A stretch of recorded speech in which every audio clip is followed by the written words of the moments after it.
रुद्राचं अतिशय सुंदर असं वर्णन यांनी इथे केलं आहे की तो श्रेष्ठ वैद्यराज आहे. त्याच्याजवळ रोग बरे करणाऱ्या औषधी आहेत.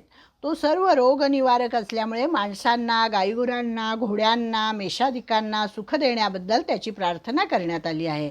तो सर्व औषधांचा प्रभू आहे. रुद्र हा सर्व देवात अत्यंत रागीट, म्हणून रुद्रावतार. एखाद्या माणसाला राग आला की आपण म्हणतो की त्याने रुद्रावतार धारण केला. अतिशय रागीट आहे आणि म्हणून त्याचा कोप होऊन मुलाबाळास, मातापित्रास, नोकरचाकरास, गाई घोड्यास उपद्रव होऊ नये म्हणून त्याची प्रार्थना करण्यात आलेली आहे. मनुष्यास व पशु सुखशांती लाभावी, गावात रोगराईची बाधा होऊ नये, नंतर सर्वजण निरोगी राहावेत, पुष्ट असावेत अशी त्याच्याजवळ मागणी करण्यात आलेली आहे. आणि आपणा सर्वात सुखी राखण्यास व निरोगी ठेवण्यास त्याची विनवणी केली आहे. रामायणामध्ये, नंतर अनेक पुराणांमध्ये, महाभारतामध्ये, या सगळ्यांमध्ये या महादेवाचे एक नावसुद्धा उद्योग पर्वामध्ये रुद्र असं सांगितलेलं आहे त्यांनी. शंकर रूपच आहे ते. शिव आणि शंकर रूपावर भारतीय उपासनामध्ये सुद्धा त्यांनी उल्लेख केलेला आहे. असा हा रुद्र अर्धनारी नटेश्वर देहीसुद्धा आहे. याच्या पुरुष भागाचे 11 रुद्र झाले. याचा जन्म ब्रह्मदेवाच्या अभिमानापासून, ललाटापासून आणि मनापासून झाला असं सांगतात. छान दिलं यांनी सगळं रुद्राचं वर्णन या ठिकाणी. वेदातील रुद्र देवतेचाच विकास शिव शंकर रूपाने पुराण साहित्यात झाला आहे. रुद्राणाम शंकरश्चास्मी, म्हणजे रुद्रांमध्ये शंकर ही माझी विभूती आहे सांगितलं. वित्तेशो यक्ष रक्षसाम, वित्तेशो म्हणजे कुबेर.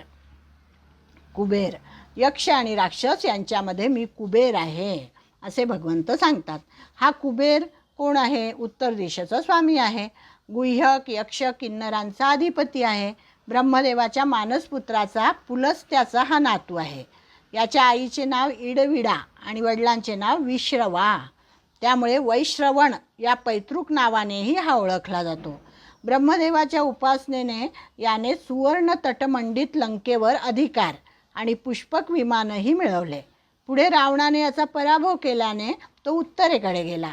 हिमालयातील अलका ही कुबेराची नगरी झाली, अलका नगरी. त्याचे चैत्ररथ उपवन नितांत सुंदर आहे. त्याच्या पत्नीचे नाव कौबेरी. मणिग्रीव किंवा वर्णकवी आणि नलकुबर मयूरज हे त्याचे 2 पुत्र. मीनाक्षी ही त्याची कन्या.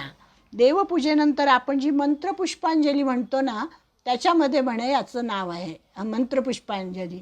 आपण मागतो देवाकडे, त्या ठिकाणी आपण सगळं मागतो ना, ओम यज्ञेन यज्ञमयजंत देव जे म्हणतो ना आपण, त्याच्यामध्ये कुबेराला राजाधिराज म्हटलेलं आहे. राजाधिराज, महाराज, कामेश्वर, वैश्रवण इत्यादी नावांनी संबोधून त्याची सानंद प्रार्थना केली आहे. राष्ट्राच्या कल्याणासाठी, राज्याला भरपूर संपदा मिळावी, धनधान्य विपुल मिळावं, त्यासाठी म्हणून ती कुबेराची प्रार्थना आहे. आपण जी मंत्रपुष्पांजली म्हणतो ती त्या कुबेराची प्रार्थना आहे. ईश्वराच्या वैभवाचे प्रतीक म्हणून तो भगवंताची विभूती आहे. कुबेर हा यक्षांचा अधिपती आहे. इथे यक्षांविषयी थोडे सांगितले पाहिजे की यक्ष म्हणजे कोण, की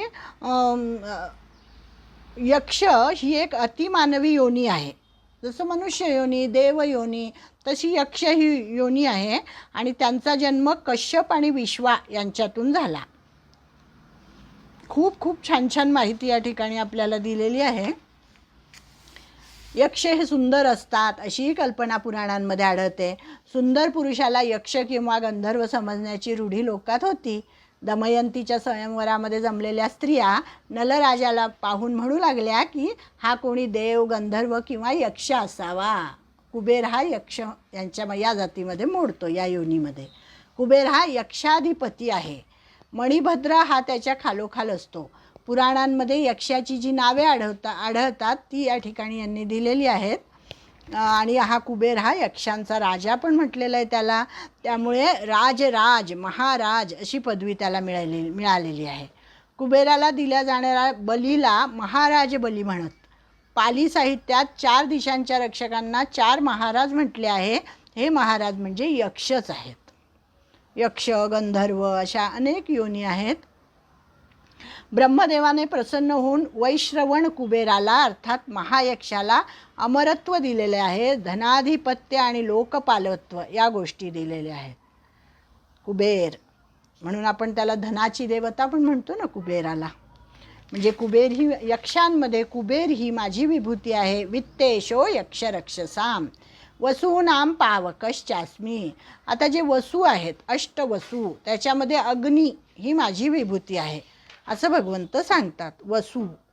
वसू म्हणजे अग्नी, पावक म्हणजे अग्नी. सर्व वसूंमध्ये भगवंताची विभूती म्हणजे पावक म्हणजे अग्नी आहे. एकूण वसू 8 आहेत. पुराणात आणि उपनिषदात त्यांची नावं आलेली आहेत. ईश्वराच्या ऐश्वर्याचे प्रतीक म्हणून हे वसू आहेत. ऐश्वर्य प्राप्तीसाठी वसूंची पूजा केली जाते. शिखर असणाऱ्या पर्वतात भगवंत सुमेरू पर्वतरूप विभूती आहेत. कारण सुमेरू पर्वत हाच पृथ्वीचा केंद्रबिंदू आहे, मध्यभागी आहे सुमेरू पर्वत. पृथ्वीचे स्वतःभोवतीचे भ्रमण या पर्वताला केंद्रबिंदू करून होते असे मानलेले आहे. म्हणजे या ठिकाणी जास्त काही यांनी मेरू पर्वताबरोबर सांगितलं नाही आहे. मेरू शिखरिणाम अहम, की सर्व शिखरांमधला मेरू पर्वत म्हणजे माझी विभूती आहे.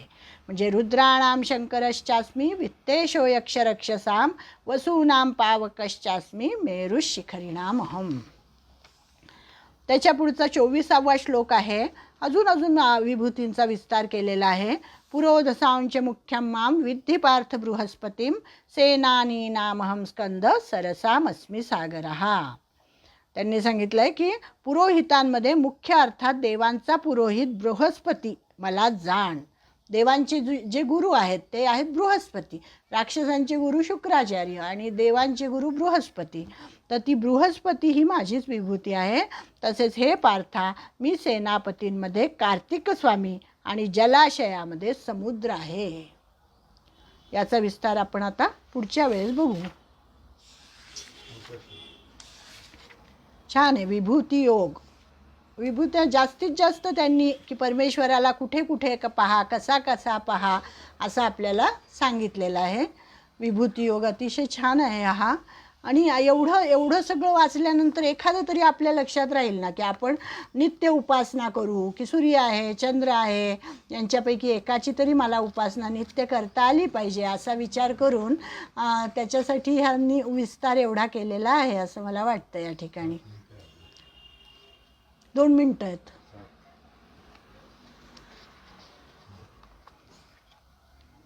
अशा प्रकारे हा विभूतींचा विस्तार विभूती योगामध्ये केलेला आहे. पुढे 11वा अध्याय तर अतिशय सुंदर आहे की या विभूती ऐकल्या आपल्या अर्जुनाने तरी त्याच्या मनाचं समाधान काही झालेलं नाही आणि तो म्हणतो की आता मला तुझं विश्वरूप पाहायचं आहे भगवंता. तो पण अध्यायामध्ये इतकं वर्णन आहे. अतिशय सुंदर 11वा अध्याय आहे. हळूहळू त्याच्याकडे आपण जाणारच आहोत आणि त्या ठिकाणी आपण तेव्हा ते विश्वरूपाचं दर्शन अर्जुनाबरोबर आपल्यालाही थोडंसं होईल असं मला वाटतं. त्यामुळे आता एवढं बोलून मी या ठिकाणी थांबते.